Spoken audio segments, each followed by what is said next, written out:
नमस्कार, मैं हूं विनीत। आज है 19 जून और दिन है शुक्रवार। आपका स्वागत है समय बुलेटिन टॉप 25 में। आइए नजर डालते हैं उत्तर प्रदेश की आज की बड़ी खबरों पर। बैंक से गायब हुए ग्राहकों के 96 पैकेट सोना, सीएम योगी के ड्रीम प्रोजेक्ट्स के 72 फ्लैट्स को गिराने का नोटिस, रामलला के आभूषणों की जांच, प्रभारी से पूछताछ, एआई वाली दुल्हन का सपना दिखाकर 1700 लोगों से ठगी, किडनी ट्रांसप्लांट रैकेट में ईडी की एंट्री, आरटीओ से बचने के लिए डंपर ने हाईवे पर गिराए पत्थर और 48 जिलों में हीट वेव अलर्ट, कई जगह 6 दिन चेतावनी। अब बाकी के समाचार सुनते हैं विस्तार से। स्कूल खुलते ही मिलेगा पौष्टिक भोजन, सरकार ने जारी किए निर्देश। उत्तर प्रदेश में 25 जून से स्कूल खुलने से पीएम पोषण योजना की तैयारियां तेज कर दी गई हैं। मध्याह्न भोजन प्राधिकरण ने सभी जिलों को निर्देश जारी कर दिए हैं। खाद्यान्न उपलब्धता, रसोई घर की सफाई, स्वस्थ पेयजल, अग्नि सुरक्षा और भोजन निर्माण की व्यवस्थाएं स्कूल खुलने से पहले पूरी करने को कहा गया है।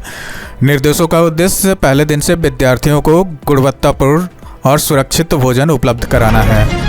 मुख्तार की जमीन पर बने 72 फ्लैटों को मिला गिराने का नोटिस। लखनऊ के डोलेबाग स्थित सरदार पटेल आवास योजना के 72 फ्लैटों पर सिंचाई विभाग ने खाली करने का नोटिस चस्पा किया है।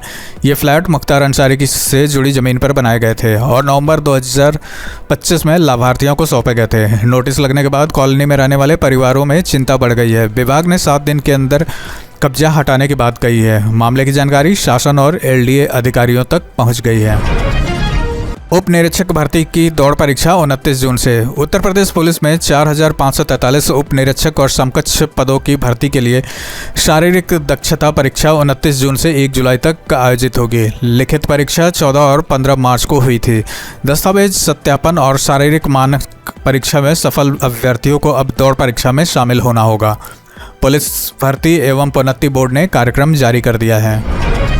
48 जिलों में हीट वेव अलर्ट, कई जगह 6 दिन चेतावनी। भारत मौसम विभाग ने उत्तर प्रदेश के 48 जिलों के लिए हीट वेव का येलो अलर्ट जारी किया है। विभाग के अनुसार कानपुर, बदायूं, मेरठ, आगरा, अलीगढ़ और आसपास के कई जिलों में अगले कुछ दिनों तक तापमान सामान्य से अधिक रहने की संभावना है। तेज़ धूप और गर्म हवाओं के कारण लोगों को दिन में विशेष सावधानी बरतने की सलाह दी गई है। मौसम विभाग का कहना है कि यह स्थिति अगले 6 दिनों तक बनी रह सकती है, जिससे बुजुर्ग, बच्चों और बीमार लोगों पर अधिक प्रभाव पड़ सकता है। दूसरी ओर कानपुर देहात, मैनपुरी, इटावा और अन्य कुछ क्षेत्रों में 40 से 50 किलोमीटर प्रति घंटे की रफ्तार से तेज हवाएं चलने तथा कहीं कहीं हल्की बारिश होने के भी आसार हैं, जिससे अस्थायी राहत मिल सकती है। अयोध्या में खुलेगा दुनिया का पहला रामायण वैक्स म्यूजियम। अयोध्या में रामायण थीम पर आधारित वैक्स म्यूजियम बनकर तैयार हो गया है। मुख्यमंत्री योगी आदित्यनाथ अपने अयोध्या दौरे के दौरान इसका लोकार्पण करेंगे। म्यूजियम में भगवान राम सहित रामायण काल से जुड़े पात्रों की मोम प्रतिमाएं प्रदर्शित की जाएंगी। परियोजना को आस्था, पर्यटन और आधुनिक तकनीक के संगम के रूप में विकसित किया गया है। रामलला के आभूषणों की जांच, प्रभारी से पूछताछ। राम मंदिर चढ़ावा मामले की जांच कर रही एसआईटी ने अब रामलला के आभूषणों से जुड़े रिकॉर्ड की जांच शुरू कर दी है। अधिकारियों ने आभूषणों का लेखा जोखा रखने वाले दस्तावेजों की पड़ताल की और प्रभारी से पूछताछ की। आभूषणों की तस्वीरों और रिकॉर्ड के मिलान में सामने आई विसंगतियों पर भी जानकारी मांगी गई। संबंधित खातों और अन्य वित्तीय विवरणों का ब्यौरा भी तलब किया गया है। पंचायत वोटर लिस्ट में गड़बड़ियां दूर करने के निर्देश। गोंडा जिले में पंचायत चुनाव 2026 की मतदाता सूची के अंतिम प्रकाशन के बाद बड़ी संख्या में शिकायतें सामने आई हैं। दोहरे नाम, मृतक मतदाताओं के नाम और स्थानांतरित महिलाओं के नाम सूची में रहने से शिकायतों पर डीएम प्रियंका निरंजन ने सभी एसडीएम और तहसीलदारों को निर्देश जारी किए हैं। नए नाम जोड़ने के लिए दावा प्रपत्र 2 और विधानसभा मतदाता सूची से संबंधित दस्तावेज अनिवार्य किए गए हैं। बैंक से गायब हुए ग्राहकों के 96 पैकेट सोना। फिरोजाबाद की बैंक ऑफ इंडिया की भरौल शाखा में गिरवी रखा गया ग्राहकों का 96 पैकेट सोना गायब होने का मामला सामने आया है। जांच में सोने के पैकेटों के गायब होने की पुष्टि हुई है। बैंक प्रशासन ने अभी तक सोने के कुल वजन और कीमत का खुलासा नहीं किया है।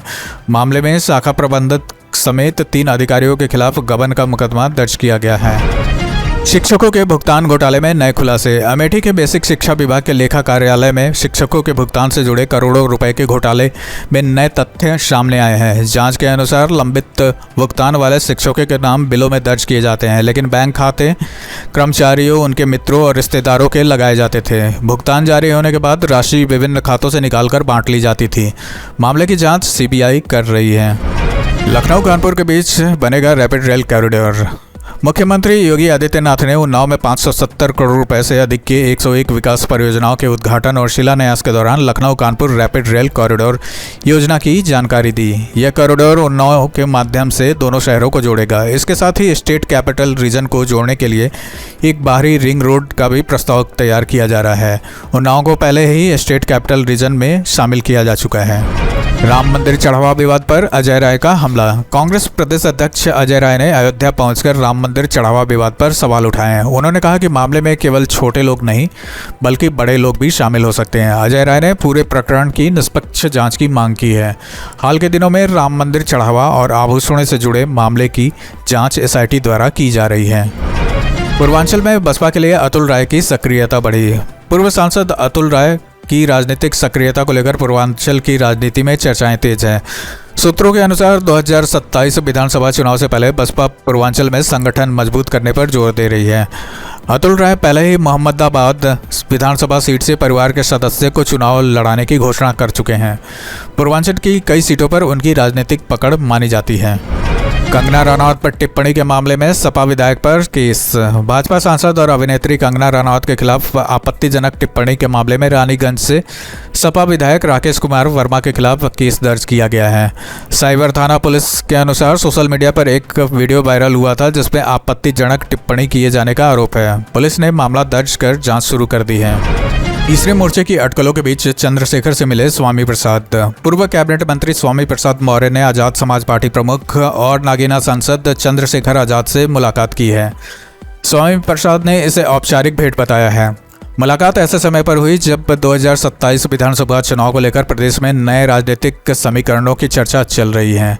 हाल के दिनों में AIMIM प्रमुख असदुद्दीन ओवैसी भी नए गठबंधन की संभावना पर बयान दे चुके हैं। सपा सांसद नहीं टूटेंगे, शिवपाल का पलटवार। समाजवादी पार्टी के राष्ट्रीय महासचिव शिवपाल सिंह यादव ने ओम प्रकाश राजभर के सपा में टूट के दावे को खारिज कर दिया है। शिवपाल ने कहा कि समाजवादी पार्टी का कोई सांसद पार्टी नहीं छोड़ेगा। उन्होंने भाजपा पर राजनीतिक लाभ के लिए इस तरह के बयान देने का आरोप लगाया है। शिवपाल ने दावा किया कि 2027 विधानसभा चुनाव में सपा अखिलेश यादव के नेतृत्व में चुनाव लड़ेगी।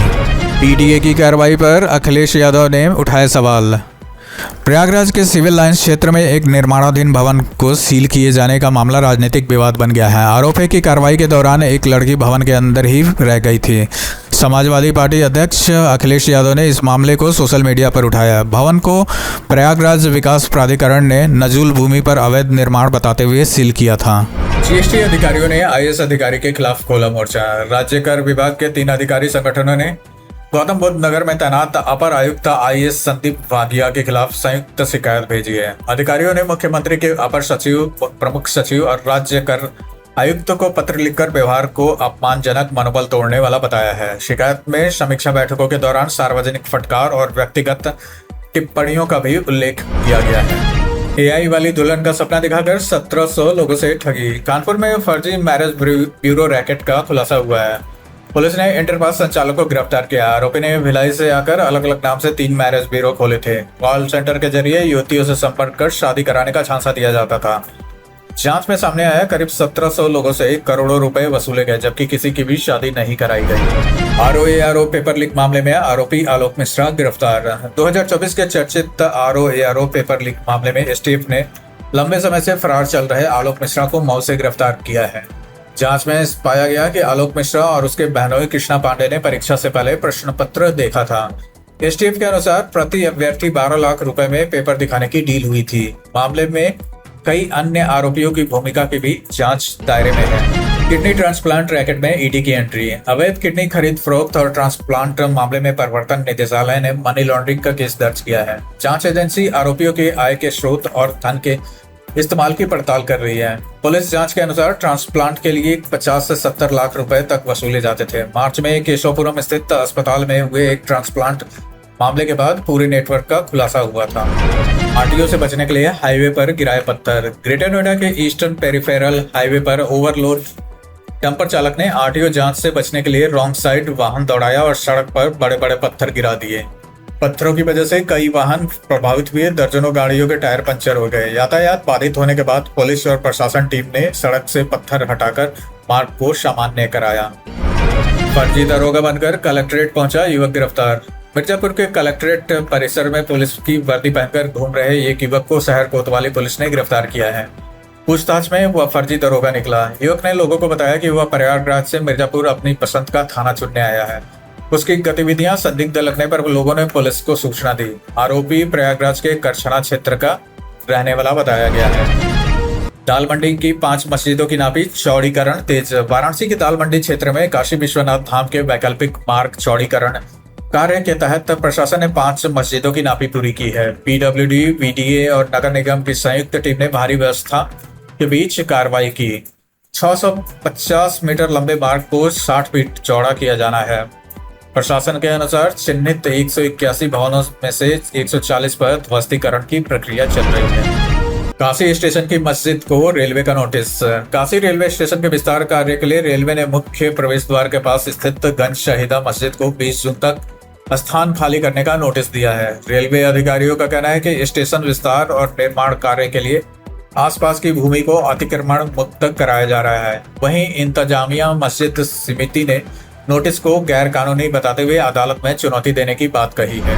मेरठ में बनेगा देश का पहला अत्याधुनिक ज्वेलरी पार्क। मेरठ विकास प्राधिकरण ने ज्वेलरी पार्क का परियोजना के लिए भूमि चिन्हित कर दी है।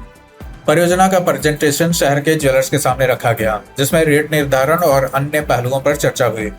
प्रस्तावित पार्क में कारीगर, निर्माता, व्यापारी, थोक विक्रेता, बड़े खरीदार और शोरूम संचालकों के लिए अलग अलग सुविधाएं विकसित की जाएंगी।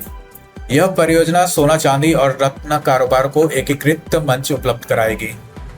इसी के साथ आज की खबरों का सिलसिला हम यहीं समाप्त करते हैं। अगर आपको लगता है कि ऐसी खबरें जरूरी हैं तो चैनल सब्सक्राइब करके जुड़े रहिए।